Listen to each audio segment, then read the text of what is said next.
బిందు మాదిరి వచ్చేసి మిమ్మల్ని మీరు ఈ హౌస్కు ఒదుగారేమో తాత అన్నారు. ఫస్టే మీకు రెడ్ ఇచ్చారు. దానికి మీ నుంచి ఏమనుకుంటారు అసలుకి? అంటే నా కానించి ఆమెకు ఆసన కొట్టిందేమో అనిపించింది. విన్నావా? ఓకే. నేను గొర్రెల కాపరి కదా, గొంగడేసుకున్నా కదా, అవును, రుమాల చుట్టుకున్నా కదా, కీలు కత్తి జగముఖ సంచి, నా కథ అంతా చూసే వరకెళ్ళనే ఈ గోషి గొంగడు చూసే వరకనే ఆమెకు ఆసన కొట్టినట్టుంది. ఓకే.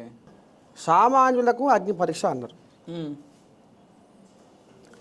అంటే ఈయన వాళ్ళు గొర్రెల కాపరి ఊళ్ళోకి వెళ్ళి వచ్చిండుగా, ఊరి నుంచి వచ్చిండుగా. మరి మీరు పెట్టింది కూడా సామాన్యులకే కదా అగ్ని పరీక్ష.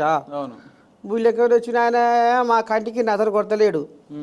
మాకు బైరి గాజులు లేవు, రైగా చేతులు లేవు, చెప్పరా నీ సోకులు వచ్చేనయ్యా. ఇప్పుడు పెయి నిండా వస్త్రాలు, చెయ్యి నిండా గాజులు, మేలుగా నాడు ఉంచారయ్యా.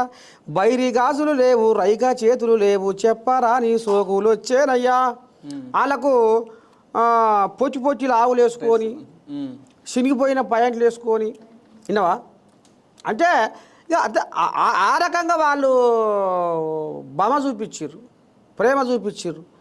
అదే నిజంగా ఒక గొర్రెల కాపరి ఒక తాతల ముత్తాతల కాలాన్ని మళ్ళా ఈయన ఈ వేషధారంలో కనబడుతున్నాడు. ఆ జ్ఞాపకాలని ఆ రోజులని గుర్తు చేస్తున్నాడు. నిజంగా నర్సయ్య తాతను చూస్తుంటే మా తాతను చూసినట్టు, మా ముత్తాతను చూసినట్టు, మా అయ్యను చూసినట్టు అవుతుంది అనేదేమో లోకం అంటారు. వాళ్ళకేమో నా దగ్గర ఆసన కొట్టి వాళ్ళ కంటికి నేను నజర కొట్టాలి.